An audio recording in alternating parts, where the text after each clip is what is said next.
Well, welcome to the third Pier Village Poetry Festival, and thank you to our Mayor Adam Schneider for giving us the go-ahead 3 years ago and keep it going. Thank you very much. And for having the genius of appointing a poet laureate. I mean, that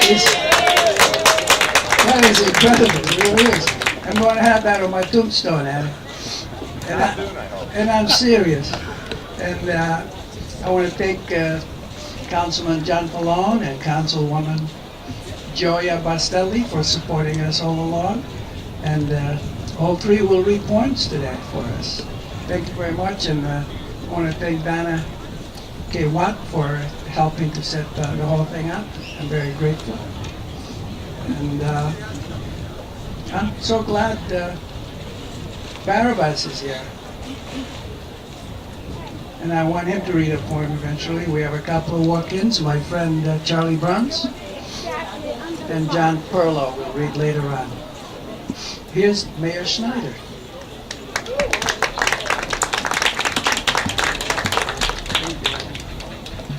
Thank you.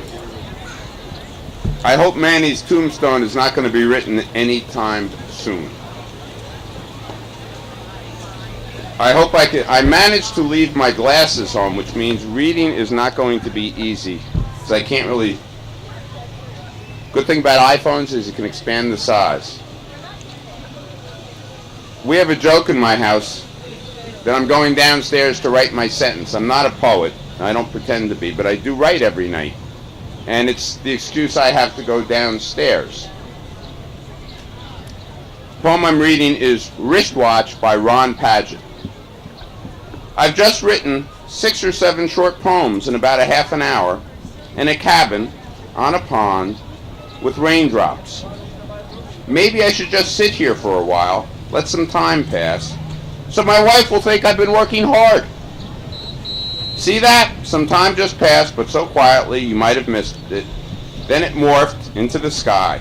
Look, another one. It came out of my wristwatch and slipped away. Ron Padgett.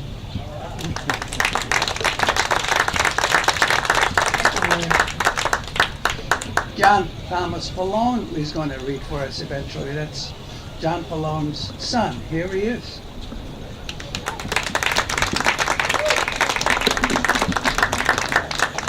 When we reestablish a poet laureate for the state, I'm sure John Thomas will be it.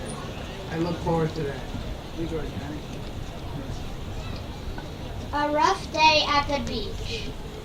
I put my toes right into the golden sand and started running, headed for the bright blue ocean. Swish! I dodged blue beach balls, racing past people, relaxing under uneven umbrellas. I finally reached the ocean. Not calm, but rough. Crash! I hear the waves. I put my ankles in the water and then get myself in the water. Now, I start to swim. But overhead, there's the biggest, roughest wave I've ever seen. I try to swim back to the beach, but the wave just gets bigger and bigger until I can't feel anything. I'm trying to hold my breath. Water is in my eyes, and for 5 seconds I stayed just like this. But finally, crash. I was still underwater, but I found my way back up. I ran back to the beach. What a day this was. Thank you very much. Thank you.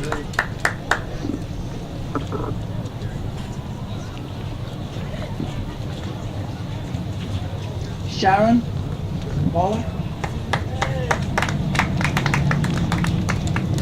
Yay, Sharon.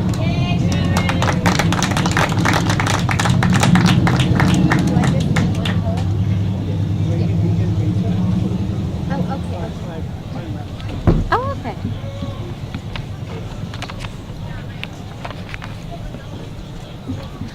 It's very good to be here, and good to see lots of familiar faces and meet lots of new faces. So, happy 4th of July.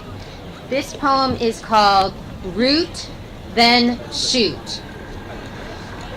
Snake red vines cling on sandstone walls. Bulbs push through muddy clay.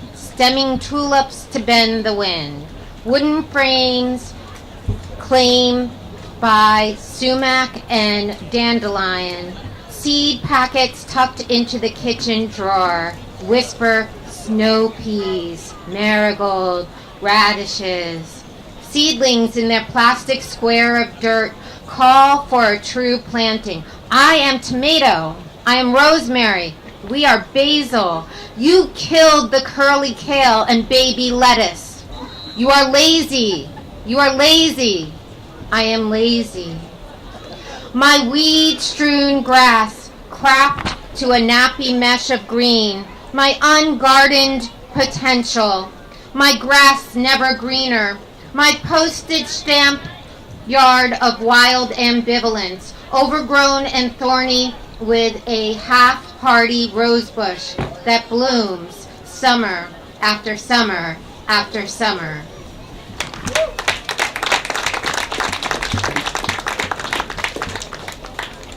Okay. And this poem was written for my friend Patricia, and it's called Sparkling.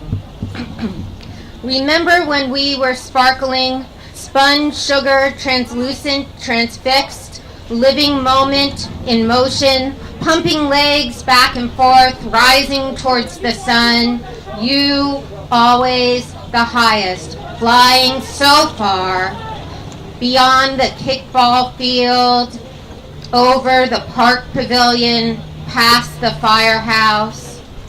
Remember jumping from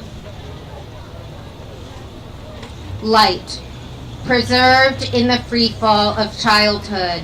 Days sauntered, swayed, perpetual playground swings, linked chains in our hands, feet scraped sand to a low, slow stand, dust echoing our descent. I turned and turned, still looking, always looking for you, until the sun hurts my eyes and I must turn away. Thank you.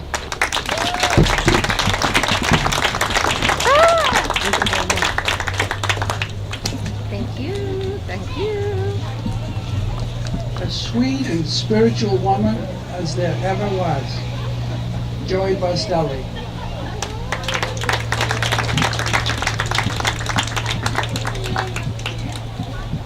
Thank you, Emanuel. I don't know about all that, but I'm going to read a poem today. And before I do, I just want to say thank you to all the poets that have come here to our city. This is really a great event. I enjoy it every year, and I appreciate the time that you've taken to travel here and read your poetry and share it with us. Thank you, Emanuel, for putting this together. And let's start. This is a poem that Emanuel wrote, and it's from his new book called A Prayer. And the title of this poem is Long Branch. Sings from the moon-sculpted wave and from the seagull flying like a crucifix, unreeling its wide screech. It sings from pendulum grass leaves, spinning concentric circles along the sandy bluffs. It sings. Thank you.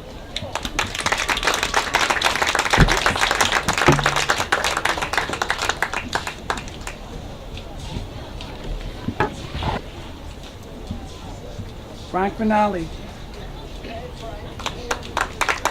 The great shore poet and raconteur.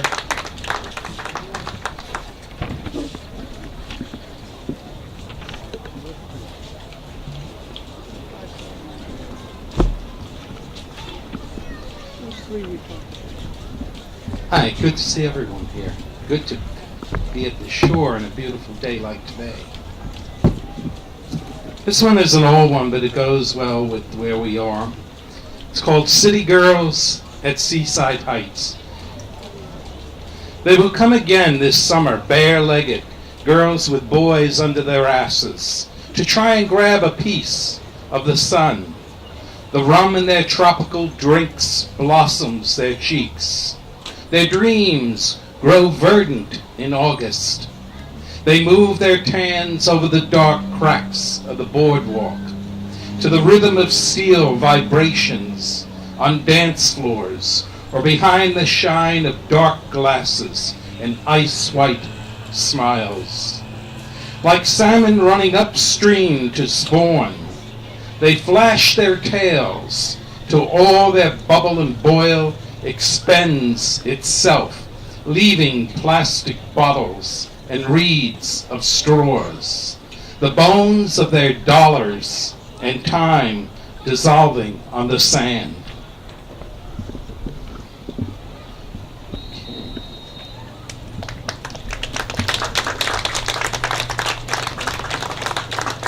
I was married for about 37 years before my wife passed away. Actually, I was with her for 47, and this poem comes out of that. It's called A Living Thing. After my wife died, I kept our 2 cats, fed them, did their litter boxes, paid money for the vet to find out what ailed them. I blossomed with their purrs, but soon they passed too. Her philodendron that latched its roots onto the fireplace grew up on its cross stick, eventually dried out, went too. One summer I rose earlier than usual, went downstairs, flipped on the kitchen light, and jumped back, away from a 3-inch centipede that lay still on the coffee-ringed counter. I banged the counter with the heel of my slipper, so the vibration sent all its legs slithering into a dark crack behind the toaster. It's been 2 summers since, and I have not seen it again. Yet, each morning, I search the counter for it and wonder. I was that lonely. And one last one.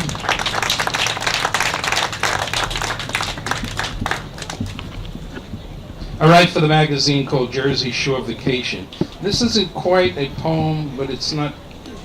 I'll read it and you'll see. It's Notes from the Jersey Shore. And it begins with, instead of the address, the ending of a letter. These are not letters either, they're sort of notes. With love, the Jersey Shore. I've known you since before you were born. From my Sandy Hook to my Cape May, your moms and dads came to my fine quartz beaches to swim my waters. Their bright squares and blooming umbrellas decorated my Junes, Julys, and Augusts. At the end of each day, they met under my summer stars to kiss and create you, another one of my beach buddies, another fan who swears I'm the best place to go this summer. Your beach buddy, toes in the sand. I came back to you, sought something I thought I had lost. Days under your sun spent with a pail and shovel, building wet sand castles. Mom peered over my oil-shined shoulders. The salty smell of your air and noise of your waves encompassed me. A sand-gritty bologna sandwich moistened with ketchup sustained me, except for a mind wave of memories that wash over me. Those days are gone. I have weathered your stormy moods and suffered a love-broken heart and more. Still I return to your shores. For what? I cannot retrieve what is lost. Yet the voice of your waters and sameness of your elements soothe me. I come back to see the grace of your gulls, and by your heron priestly shores I search for a shell that tells the story of my life. Forever yours, the Jersey Shore. Take whatever you can find on these sands. I have remade them, the dunes, the driftwood, the glass, the bones, the iron bolts of forgotten ships. Make of them what you will. Shape them into your life, as the winds have shaped me and created a new self. Be inspired. Praise whatever can be praised, and visit me often. Thank you.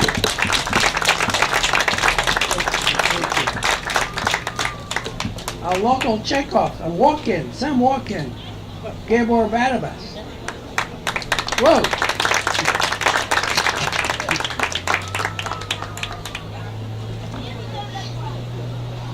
Glad you could make it. Thank you. I'm just going to recite one small poem. Just to give a very brief background, a couple of years ago, my wife and I, around midnight, were watching Craig Ferguson, that very eccentric, crazy talk show host, and he had a tendency to kind of blurt out things that had no context or apparent meaning occasionally. And one night we were watching, and all of a sudden he says, "The hobo I killed in the 80s still haunts my dreams."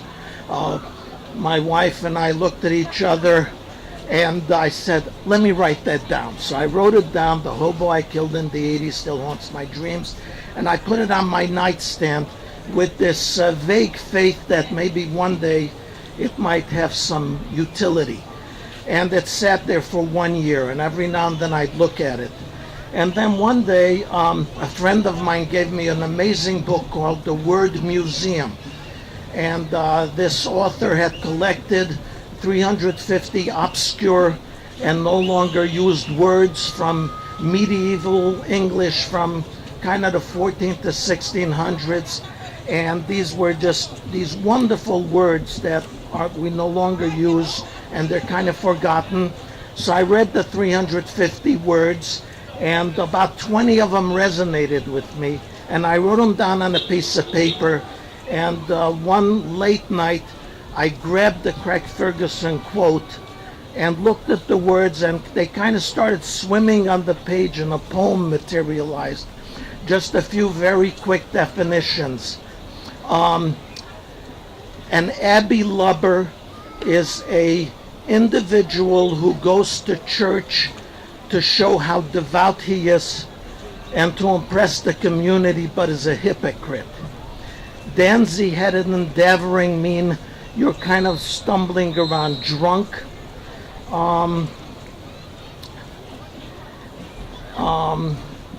Besom clean means that you have a little house that has a dirt floor, and every now and then, in preparation for company, you sweep the dirt floor, besom clean.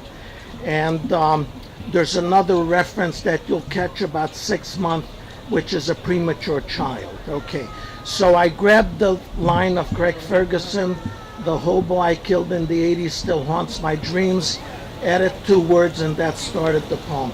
"The hobo I killed in the 80s still haunts my dreams at night. I did not know it was love I killed, disguised as a wastrel. For I was but a barley child born too soon, an abbey lubber, loitering in the house of sanctity, danzy-headed, endeavoring with fantasy. I learned too late that each man is but one murder given, and if I could sweep my life, besom clean once more, I would now pardon love and kill death instead, for sure."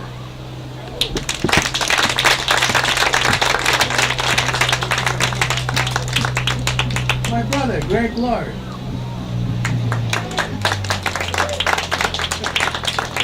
Yeah. Greg and Jenny Stoller engaged to be married, you know. Mary Schneider to marry him right now. What? I didn't know that. If you want.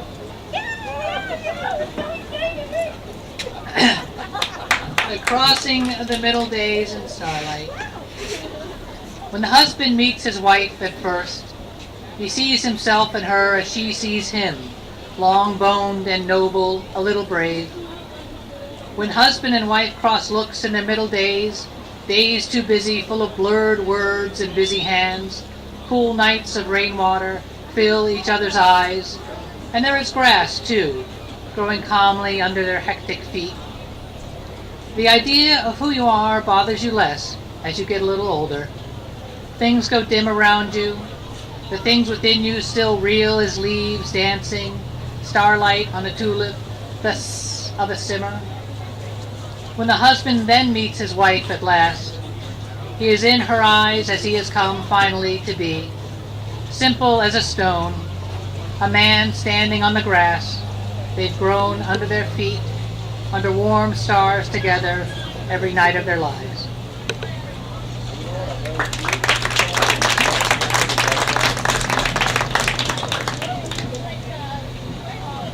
Stars falling in a lion's mane. We picnic on the fallen October hayfields as if pitched upon a lion's mane. The stubble is still soft and grass pokes through. Summer is in our bodies like an electric coil cooling. The sun is risen far up from the gullies, the wines still cold and fresh. We are far away from death, we two. Occasional clouds pass in white pairs. Night sleeps under a woolen blanket in Kyoto. We feel hot when the breeze dies down, and we laugh out loud, spilling bright squares of crackers, everywhere falling like stars. Flies nuzzle the jam jar sleepily, making slow black circles around the rim.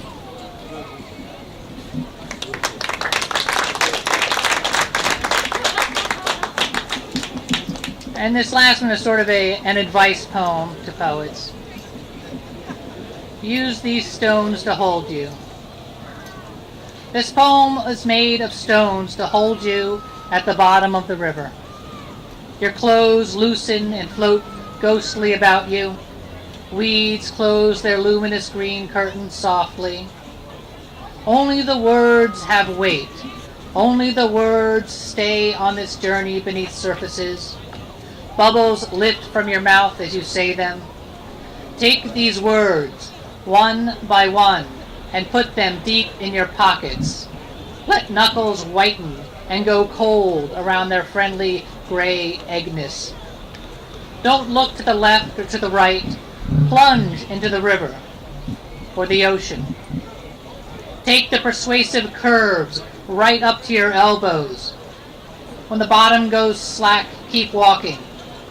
Keep going until cool rings of silence close over your head, engulfing every word in brown swirls, your blonde hair drifting silently among the reeds.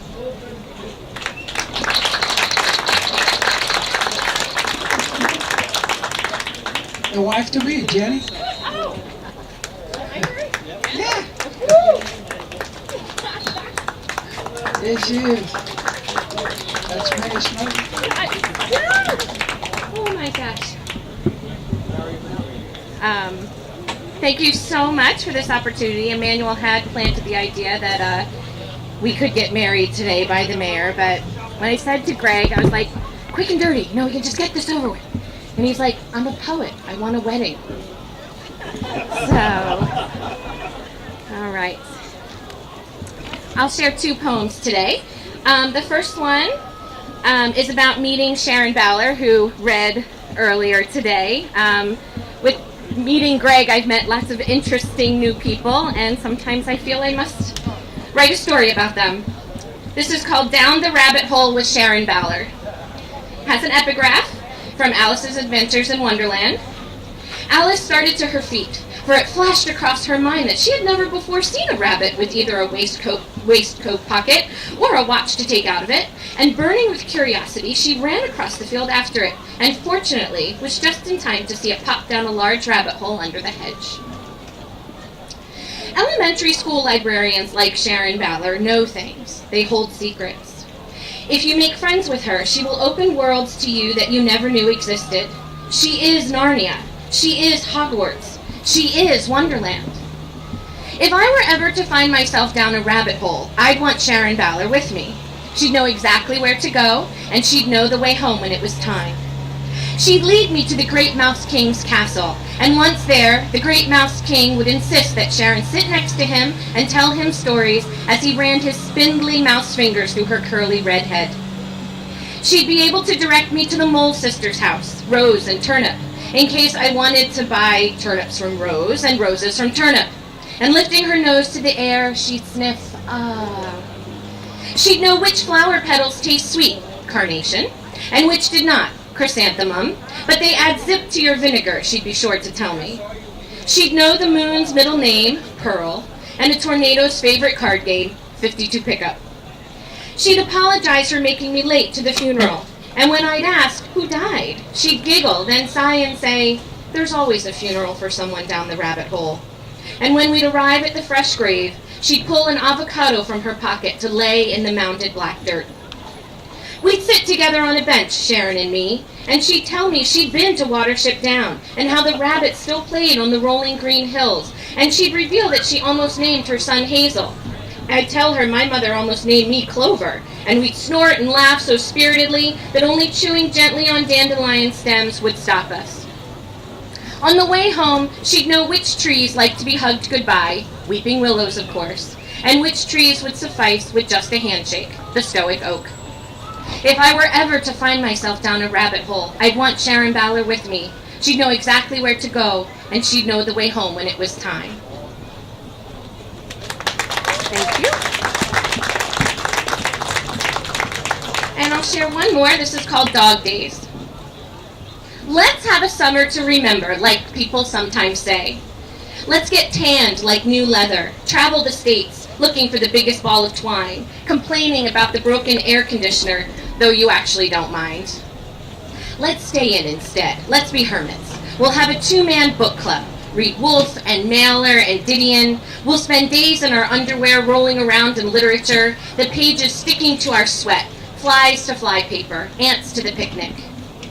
Let's celebrate Christmas in July and sing Bing Crosby tunes to annoy the neighbors. What can they do? It's a condo, so as long as they treat the common area like it's their garage, we can sing Do You Hear What I Hear when the fireworks start. Let's pick up ridiculous hobbies like soap carving or drum lessons, and when the music teacher asks, what are your intentions? Let's laugh and not answer. In the middle of the night, when we can't sleep, let's plan a family we never intend to have. Give our children names like Benicio and Cricket, and tell them about the time we drove to the Gulf, drank margaritas and flytails, salt sticking to our tongues as we laughed and kissed, smoked hand-rolled cigarettes as we watched the sunset, hot sand burning our souls half empty, half full. Thank you.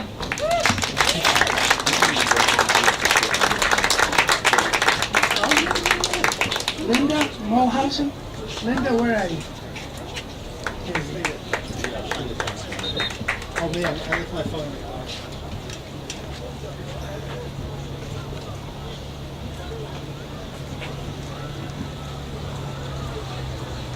Hi everybody, it's so nice to be here. Happy 4th. And thank you to Emanuel and Greg and everybody who made this possible, this event several years in a row. To Long Branch, of course, beautiful Long Branch. Speaking of a certain couple who have recently plighted their troth, I started to think about a few little details that they told me about their first meeting, and this was a while ago. And I thought it might have been interesting to be a fly on the wall during their first date. So from there, I wrote this poem. It's called Ode to a First Date. A god, transmogrified into fly, waits on the oily, wood-paneled wall of Ron's West End pub. Here to spy on a he, a she. The scrubbed, upright posture, the silent dialogue of eyes, of this, their first corporeal encounter. They are neither young nor old, but the things they carry chatter recklessly checked at the door. Where God as fly would blink them silent if he could, but no need. The two are here, and they are willing. The sage he fingers his froth-filled mason jar. The valiant she strokes her lemon-sliced water.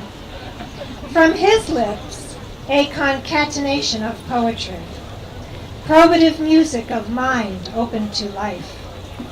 From hers, a hopeful infusion, citrus history with amber honey, tasting, testing, deciding if to trust.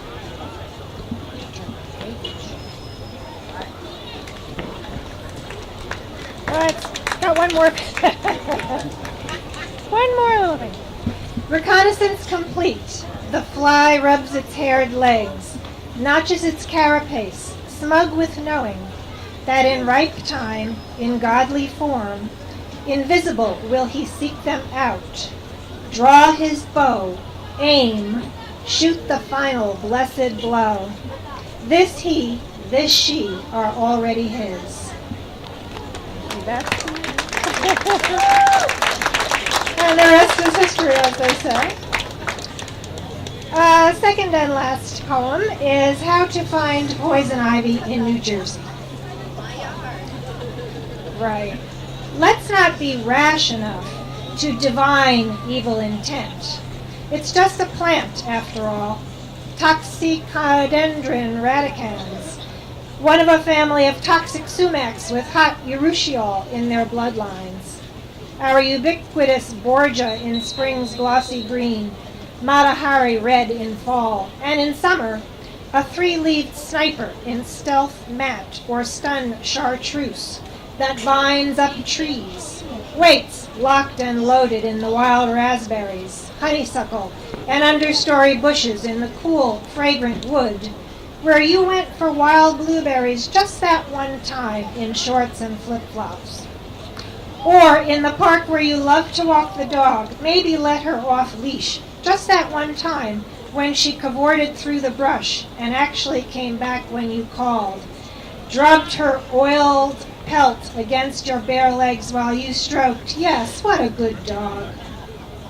Or that one time when you stood too close to the weed whacker and got power washed with shredded plants.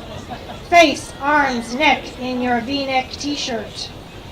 And none of those times does it even occur to you that hidden hordes of vegetative hornets have buried their stings in your skin. Demon seed that next day would welt up and spread a ghost pepper burn. Devilish itch from hell, day and night. And no matter how much you wash and calamine and cortisone, you are in for a miserable 2 weeks. Still, let's withhold calumnies against this innocent spawn of evolution. Step boldly into New Jersey's feral greenscapes with open and forgiving hearts. Not scratching our heads about how to find poison ivy in New Jersey, but armed with the prick of certainty that, after all, it will find you. Thank you. May you never have poison ivy. My work-in buddy, Antonio. Live affirmative short book. Hello, everyone. This is definitely impromptu, but I'm going to add to what everyone has done so far and congratulate the lovely couple, the soon-to-be newlyweds. And this will be something maybe along your lines. It's entitled Unconditional Love. When one thinks of unconditional love, what runs through your mind? One may think of everlasting love, love that lasts forever, loving till the end of time. While these things are true, unconditional love is special. It's unique and like no other. The word unconditional means unconditional. Well, it's not limited by condition, absolutely free from imperfection, complete. Perfect, not mixed or altered, pure, complete, outright free from restrictions or limitation, not limited in any way.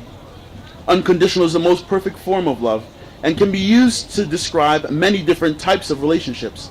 That of a mother and her child, the love between a husband and wife. And the most perfect example is that of our Lord and Savior Jesus Christ. Unconditional love is not something we are born with, it's something we learn. It's not taught traditionally, but learned organically. Thank you. Go wild. Go wild. Go wild. I think you need somebody better looking to stare at. I'll bring them up here. You're gorgeous, They'll Joseph. hang up. You're gorgeous, and you know. Plus, these poems are kind of about them a little bit, so. The first poem I'm going to do is called Morning Louds. I do louds. I'm a malpracticing Catholic, you might say. I believe in happiness, so maybe that's what makes me malpracticing. Manny has a new book where he talks about how whenever anybody has natural love, the world comes to destroy it. Well, this poem's about blessing natural love, because what I contemplate when I'm doing morning louds, which is usually at 3 or 4 in the morning, is all the people making love. And all the people out there are embracing each other. All right? And I say a prayer for their good health, and for their bed springs, and for everything else. So this is morning louds. Woke up too damned early. Nothing to do except make sure others in my family stay unconscious. My house bursts into furnace sounds. The heat working overtime, moving through these walls. Outside old snow, new snow. The bear I imagine lives in the woodshed. Every time I retrieve a log, it's my version of Into the Breach. Heart pounding, the stars over this house are not bad. There's Orion. There'd be a lot more if the city didn't leave its lights on. All night below me, people screwing wildly and often, God bless them, just thinking about it. The barbaric yawp of the bed springs puts a smile on my face. Go for it, peoples. Be oblivious to the stars. We have so many other forms of entertainment these days, like texting. I'm growing old, and I think my arm hurts, my back hurts, my body is beginning to make its turn towards death. But death sounds too abstract. No one dies. That's a word we have for falling down and not getting up. All that lovemaking and starlight and millions of more stars in the glimmer of the fresh snow on the juniper and on the hollyberry. I have juniper.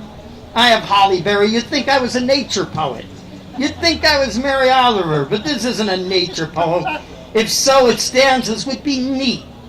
I woke up at 3:30 and with not even my bladder to blame. I can't put on the television. Little children will awaken.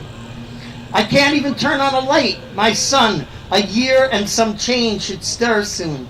Cradling him in the dark, I say, when you get older, Gabriel, bless the people who are making love in the village. That is my spiritual advice. Bless them all. All the ones who are not making love, well, dream they are dormant gods and only lolling like an inward sea. Bless them too. Give your enemies a blessing. Say, blessing, blessing to you all, even the ones that piss me off.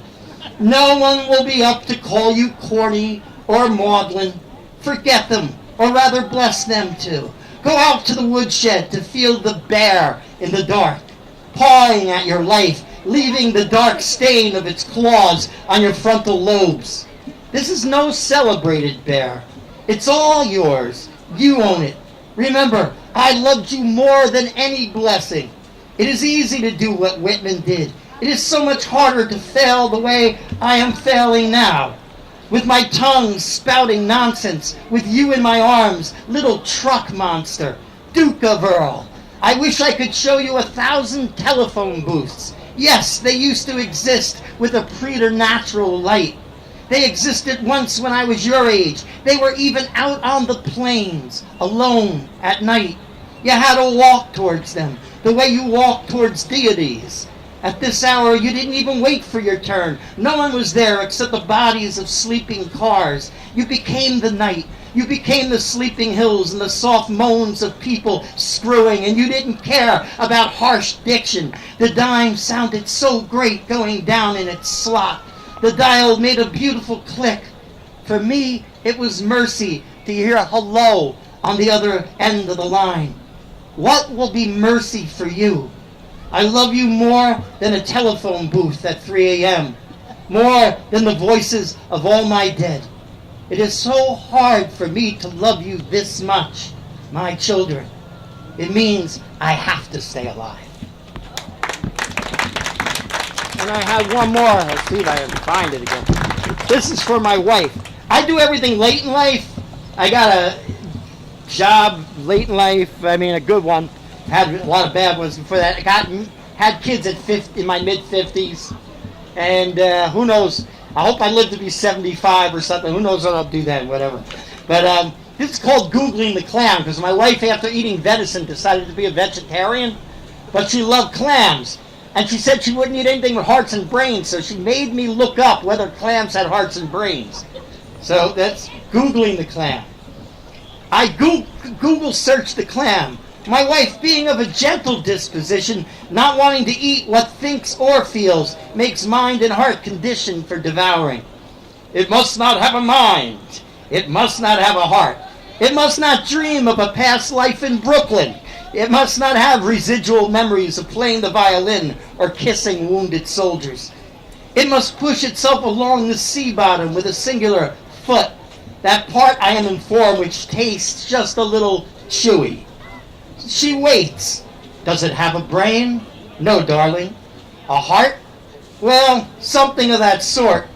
All summer she dipped heart and foot in melted butter, kissed me with the kisses of her mouth, swallowed clams and oysters with impunity by the dozens, called me lover, and did not despair.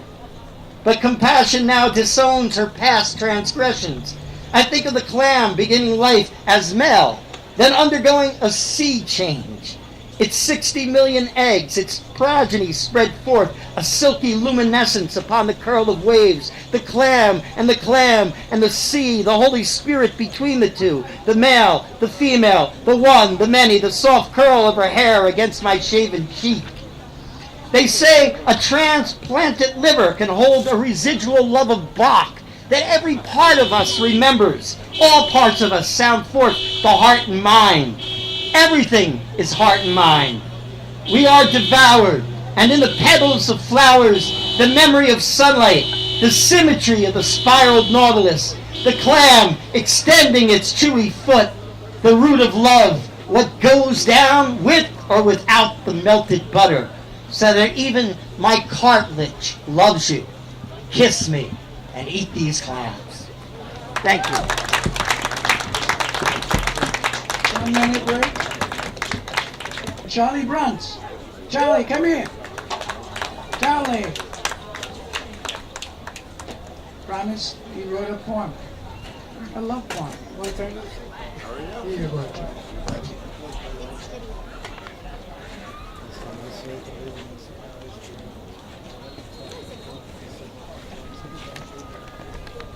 You will. I often see Emanuel walking on the boardwalk, and recently we stopped and talked, and he mentioned today's event and encouraged me to write a poem. I'm not really a poet, and I explained to him that I have to wait for that inspiration, that creativity to just kind of come down and through my head and out my fingers and on paper. So it happened last week, and thank you, Emanuel, for encouraging me to write about simply what I love. It's called Love the Sea, See the Love, and I'd like to read it to you. The boy looked out at the sea and saw a lighthouse. Beyond its beacon, he could imagine his home, his brother, his mother. He loved that sea dearly. It was the direct path to everything he longed for all he missed, and love that awaited him. The sea was also his best friend, always there day and night, bringing him all kinds of joy. It refreshed him, it played with him, at times it even fed him. But the sea was also tempestuous, dancing wickedly with stormy rains, knocking against his door with anger, once even climbing inside his room and sweeping away some toys. It was like the father he remembered, all playful and attentive one day, then angry and furious the next. But the sea did not leave him. It returned, calmed down, and ready to play, refresh, and feed like the good women in his life. And there were many good women. His aunt, grandmother, mother, and others all took turns to bring him back to the sea. They waded in its waters with him, playing and laughing with joy as he jumped the waves or dove under its currents, the silky sand under his soft feet. but none was lovelier than the one he married and raised his family with. Many years she would jump right in to share in his joy of the sea, to see the boy who was also her man. His eyes still sparkle by the sea, his wife often beside him. He likes to watch her face as she relaxes under the sun, the sound of the surf and children playing around them. When he closes his eyes, he sees the lighthouse, feels the joy. When he opens his eyes, he smiles and remembers how much he still loves the sea. He turns to look at his wife and sees a love as warm as the sun. Thank you. Thank you.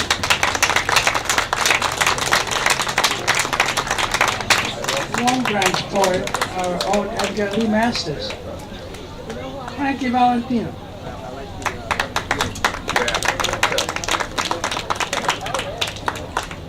Love you, Frank. I was just talking to Mayor Schneider. We like the beauty of all the types of people walking past us. It's like a film. It's beautiful.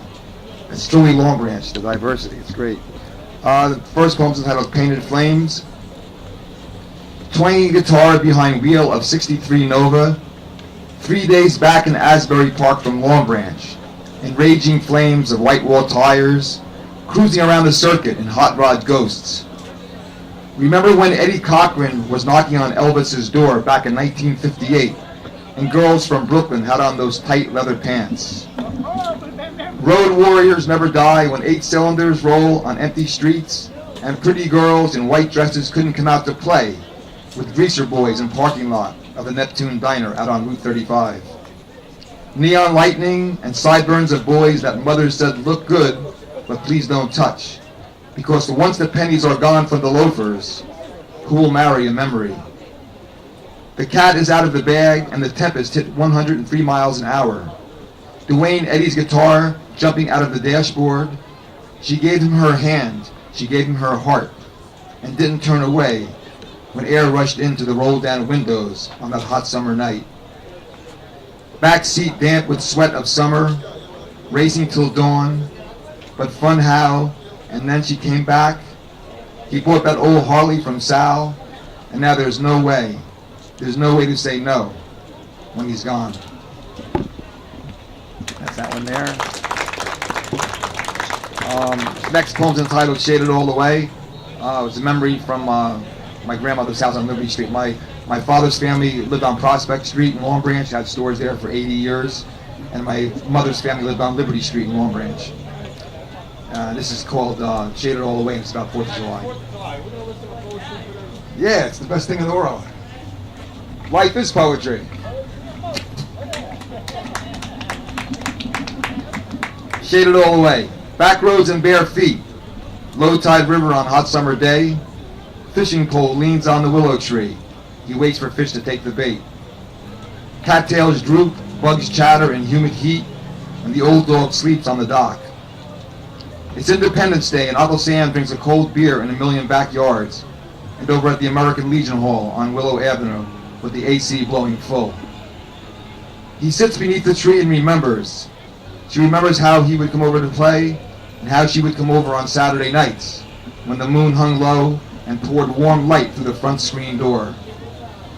He remembers dancing, real slow, holding each other tight, and kissing her eyelids as she slept in the quiet morning light. It's the 4th of July, and she's been gone 30 years today. But he can still feel her soft cotton dress in his hands. He can still smell her scent upon his skin. And in the silence, he still hears her voice whispering his name just below his ear as they made love in the breeze of a warm summer night. He will dream the hot, lazy day away until the smells of barbecue smoke drifting with burgers, ribs, and Italian sausage as kids from down Liberty Street run through the gate yelling that it's time to come on over for a bite and a beer. He leans back knowing the fish ain't biting today, and that empty feeling is never going to go away. He leans back, he leaves his lonely heart, and it's Independence Day. He tips his hat to shade it all away, and the children run back to the house on Liberty Street with the big Italian family, eating, celebrating the holiday all together and laughing. Thank you. Matthew Spanner was my student in the mid-'80s. He's been a full professor for decades, and now he's the associate chair of the English department. He's probably going to come and observe me teaching. What a great cycle. Matthew Spanner, my boy.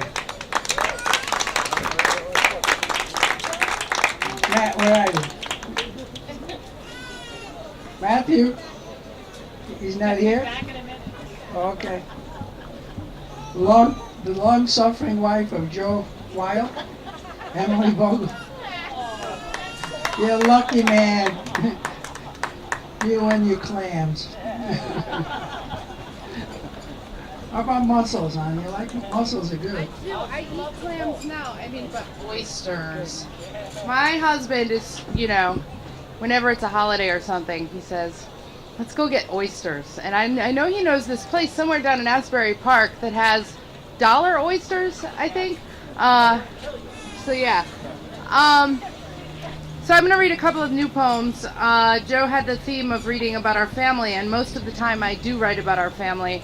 And domesticity, I wouldn't call myself a typically domestic person, but that's what's most accessible to me. So, all right. So this is called Cardinals. It is the threshold of summer, and my husband is cleaning the house. Cardinals are singing on the threshold of the tree branch, and I hoist the window open. The drapes are fresh and white and billow in the wind, and I sing with the cardinals like some very pretty cartoon of a girl. I do not know what to do with myself. I am on reconnaissance for the rustling of poetry, as if poetry was the palm tree nodding its branches in the wind, heavy with the perfume of the sea. Instead, for some reason, I think of toilets. In our house, we have two of them. They stare up at me with their wide open and happy mouths and sing like the cardinals. Sometimes, when my 4-year-old daughter sits on them, I think she is taking a piss, but then I realize all that twinkling is just the happy cardinals outside the window. And I do not know what to do with myself. I wander around the house thinking, perhaps this, perhaps that. I wear my baseball cap and try to apprehend exactly who I am. All of me feels blue. Not a melancholy blue or an excess of whiskey blue, but a very bright blue, the kind that one might lust for in ecstatic skies.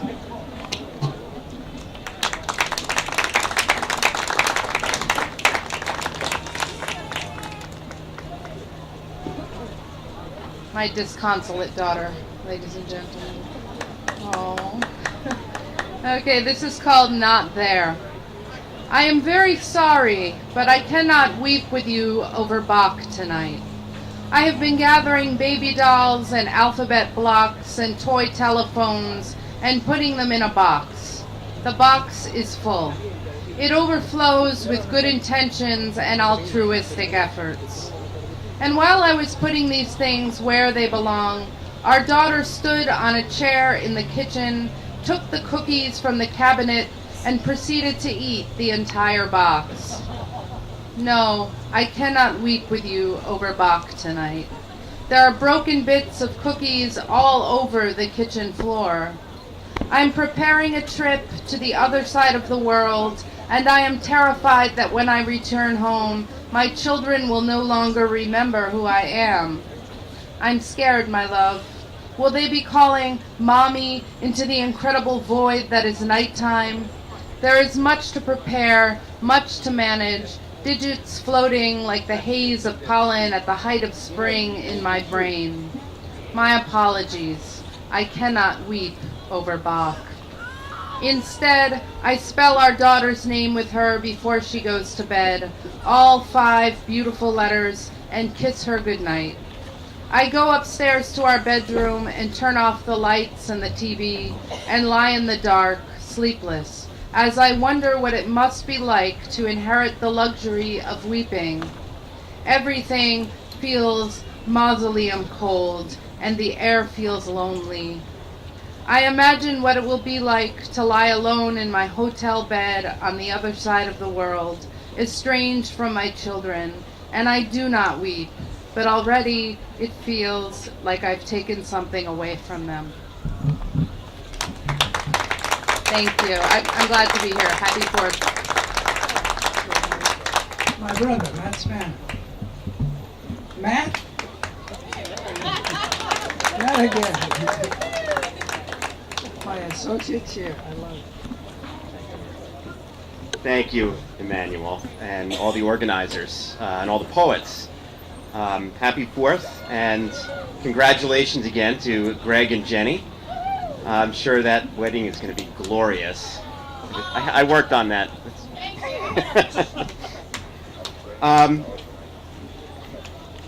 Thinking a lot about 4th of July, Jersey Shore, and parents and children, and great memories. So whenever this holiday rolls around, I start thinking about my dad. And my dad loved trees, and he loved to gather acorns and tree nuts and put them in a big bag. And then in the spring, we'd go for a ride, and he'd say, roll down the window. And we'd throw nuts out the window. And then we'd come back later and see what happened. So this is called the acorn sowers. Gather 1,000 tree nuts into an old burlap sack. Stow it in the back seat to sow them where you may. And set a course for sunrise. Roll down the window and hurl a fistful to the wind wrapping round windows as you hurtle Johnny Appleseed down dawn's highway. Some will fall on rocky soil, some on thorns or scorched earth, but some will root deep to burst the blacktop, push past property lines, uproot posts, arch across a neighbor's fence, crack through concrete. What will spring from what you've sown? Hickory, spruce, chestnut, oak. Some reach deep into city streets. Broom-handle bats for stickball. Some seed the brain's strange branching. Textbook, yardstick, pencil. Unfurling in scrolls and diploma. Some sing in a Stradivarius. Soar in a model glider. Crack rawhide in a Louisville slugger. Some dance on unfamiliar ways or darken the sky in feathered volleys. Tree of knowledge, tree of life, budding into awareness.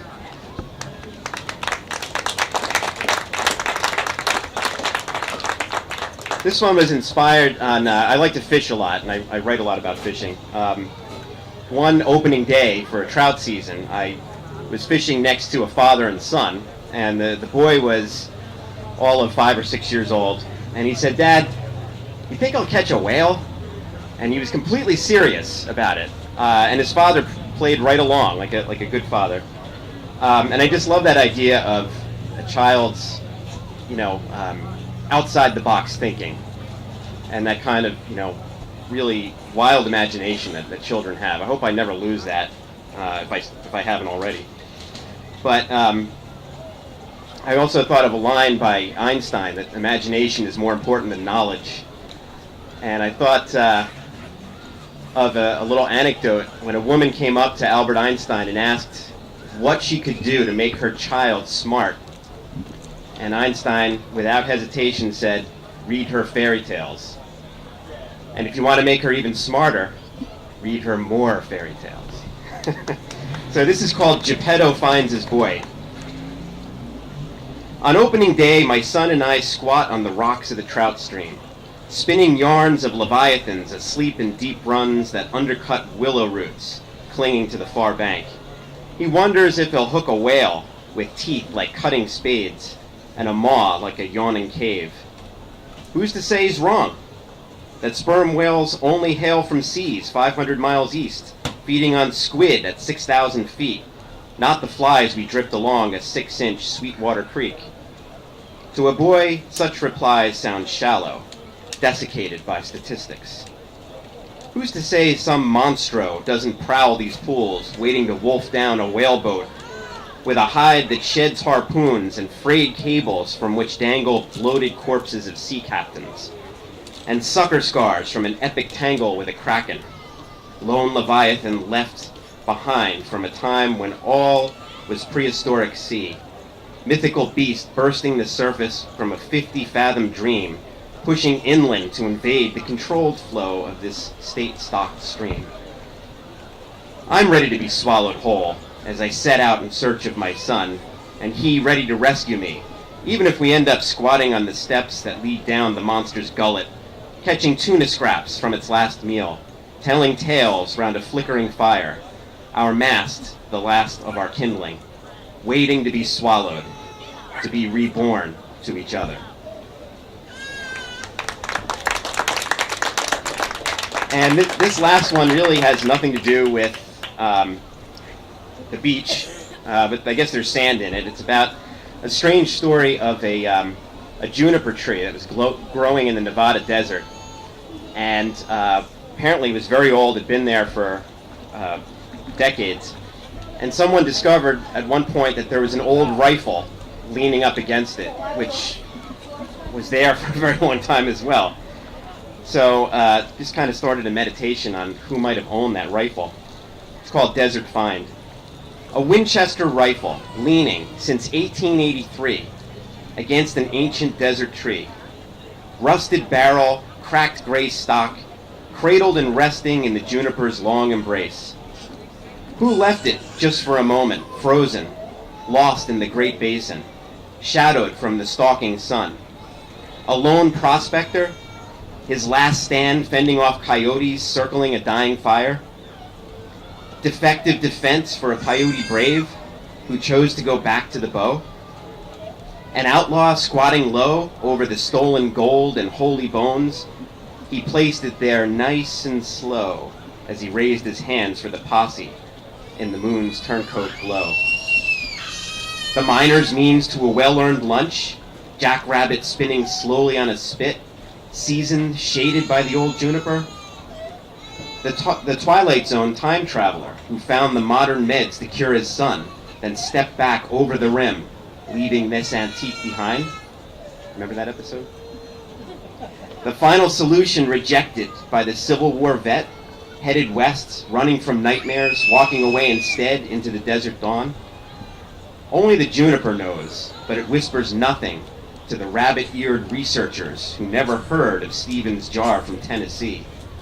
They mummify it behind museum glass, so now there's just the tree. Thank you. Happy 4th. You know, the mind of a poet is an amazing thing. It turns mystery into concreteness, and concreteness into mystery. Just an amazing thing. My brother, Daniel Zimmerman.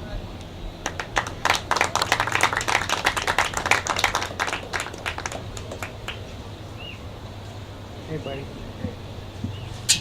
Thank you, Emanuel. Thank you, Mr. Mayor Schneider. I have a couple of poems about family.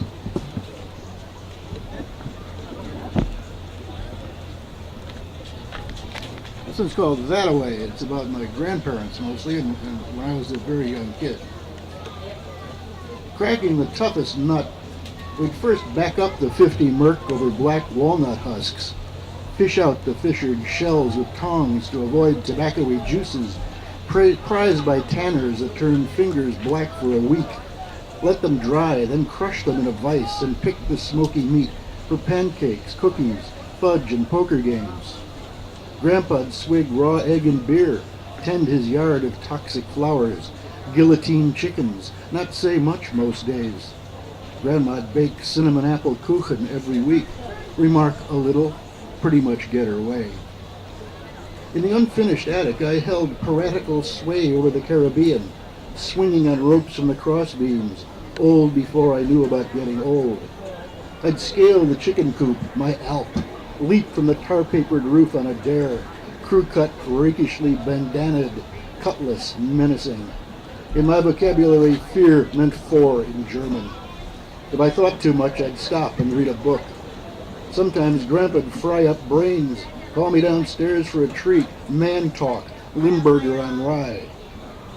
Decades later, I took 2 days refinishing his oak toolbox.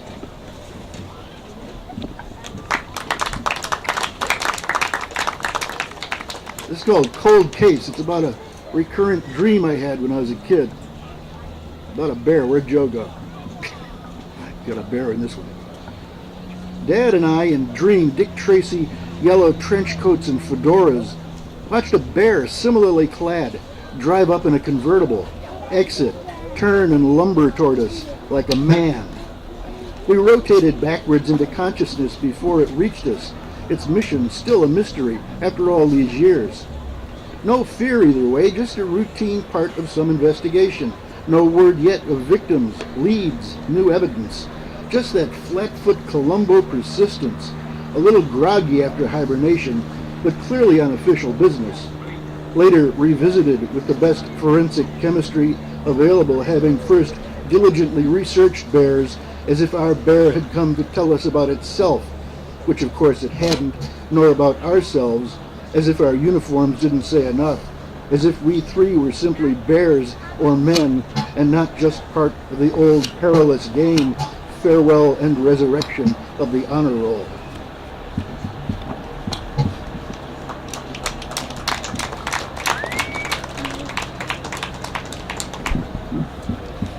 And here's a poem by my daughter, which was written when she was 4 years old. She's now 32. This is the oldest poem I'm reading. It's called Gnomon. A gnomon is the thing that casts a shadow on a sundial. Rachel, 4, ballets to bed, the 10th time, having kissed her seated daddy delicately a 20th. The first 4 steps draw back her arms against the air, a primavera. She pirouettes. I like you, you're beautiful.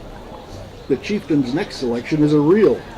Rachel Alexis wriggles out a dozen adept Hibernian maneuvers in the 3 more feet to the foot of her bed. She tumbles over the quilt, soft as shadow. The stars, one of them might be God, she speculates, twist in the window. I fold down the covers from her head. Thank you.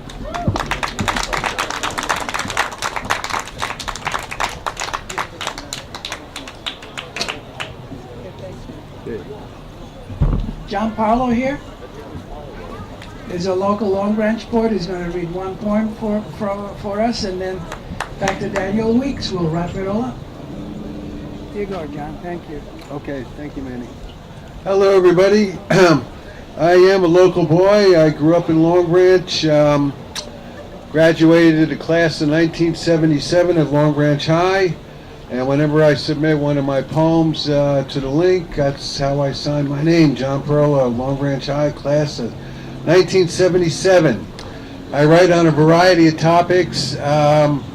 Just to make a long story short, the first poem I ever really put together was when Danny Federici, the E Street Band's original organist, passed away.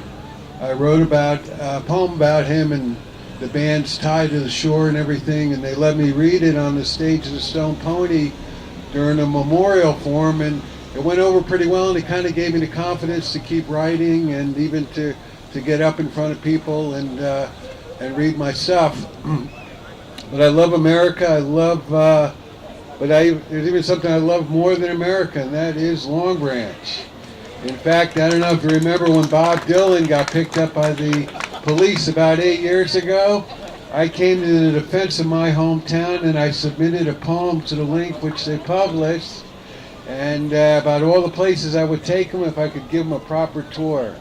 But being that it's the 4th of July, I had a poem that I wrote called "'Tis of Thee," about America, and this is how it goes. I hope you like it. Oh, one other thing I just also wanted to mention is how exciting it is to see this city grow and develop into, just the emerging arts community. It's really wonderful. It's Pier Village, everything. Very, very exciting. Okay, here we go. America, America, my country, 'tis of thee. How is it that we sometimes go astray? in the land of the brave and the home of the free. Sometimes we may stumble, and there are days that we may fail, but in between our shining oceans are a nation of people that shall always prevail.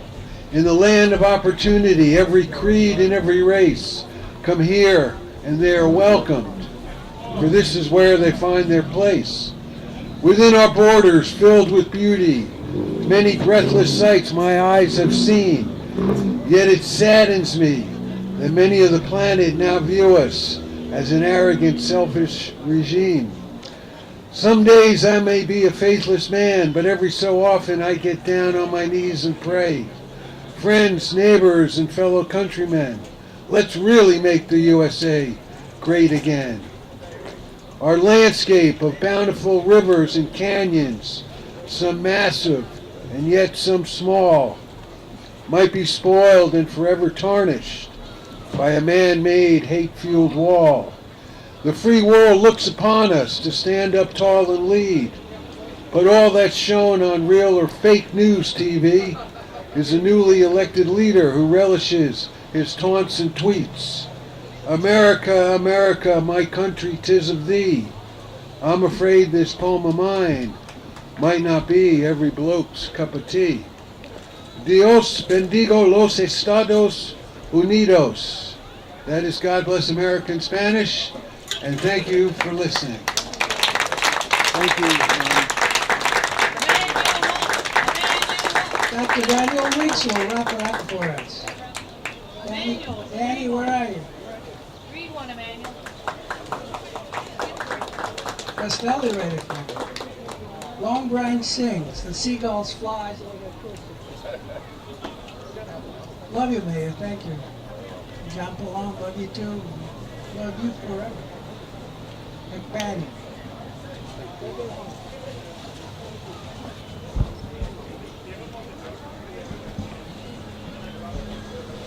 You know, when you have kids and you're a writer, they're not interested in anything that you write, of course.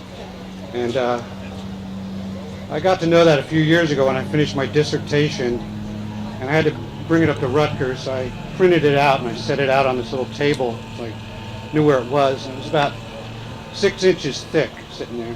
And my daughter walked by and said, "What's that?" And I said, "Oh, it's my dissertation." Is it like a book? I'm like, "Yeah." And so she called my son in and said, "Jared, do you see this?" I said, "It's Dad's book." That's what it is. And he goes, she says, "It's about 6 inches high." And he said, "And filled with nerdy stuff." So Greg read a beautiful poem giving poets advice to persevere. You really have to do that in this business if you're going to get anywhere. And you probably won't get anywhere anyway. You might write some good poems. But I got some other advice this week, because for some reason my daughter is now 14, opened my book of poems and read about 10 of them. So like an idiot, I said, "What did you think?" And she said, "You know, Dad, they're pretty good. They're pretty good, but there's too much story. They're like children's poems. They're too straightforward. They're too sane. The edges are too clear. You need to have more shade for it to be art. You need to let the readers draw their own conclusions." This was her criticism, very good advice. And my wife overheard this, so she said, "You know, Rachel, most people don't have those criticisms of Dad's poems." And my son said, "That's because they're snoring."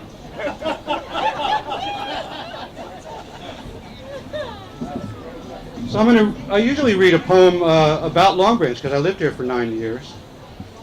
And if this goes on much longer, man, I'm going to have to write some more poems. I'm running out of Long Branch poems. I want to do a different one every time.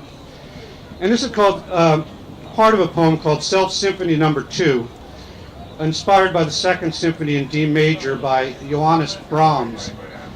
And just briefly, I wrote this at the Breakwater Beach Club. The mayor would know about that. I see you there sometimes. So I sat out on the beach and I listened to the symphony. And my rule was I would only write as long as the symphony was playing, and then that was it, and I would revise the poem later. So this is the first movement, if you will, of the poem that was written to the first movement of the symphony as I heard it, sitting on the beach here at the Breakwater. With the pewters and pale greens of the sea obscuring an underlying tumult, and the horn of the sky bleached of its blue, children kick and toss handfuls of sand, and with the seabird shriek just to catch the echo. The haze cannot obscure the sharp line of the horizon. Fortuitous life and its suffering never seems forlorn. We carry with us the spirit of the dead, the seed of the Hun and Zangnu, the spore of Celts and far-flung Magyars, recreated eyes, purposeless as the labor of ants, the consciousness of multifarious suns. Wild strings high above the bowing of the bass take the shape of cirrus clouds in soft descent. The sea seems closer, the tide incoming now, gently, like the soft fingers of care and of humanity's fervent kiss, but masking a sinisterness.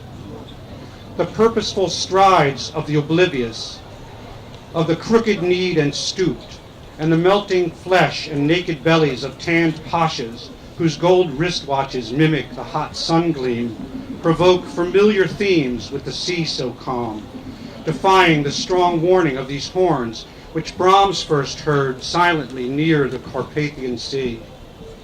Today pleasure boats are out with squint-eyed fishermen who drink canned beer and hope to hook life to its end. The grim dance of the bourgeois, which the learned once despised, seems all there is, as sound teaches us to be, undefined, unlike the dark line of the sea rim, which punctuates the swells of strings and of the salt sea. The patois of beach chairs in bright blue and pink outshouts the neutrality of sand and the dark eyebrows of gutted mussel shells. Why did I come? The music, like a piper cub trailing its blue banner, says life careens from tragedy to ridicule, the end arriving as an unexpected guest beneath the sharp cascades of the sea's guttural laughter and the winsome hiccups of turns. Thanks so much. And thanks for coming out. I guess I'm wrapping it up. Beautiful day. Enjoy the rest of the 4th.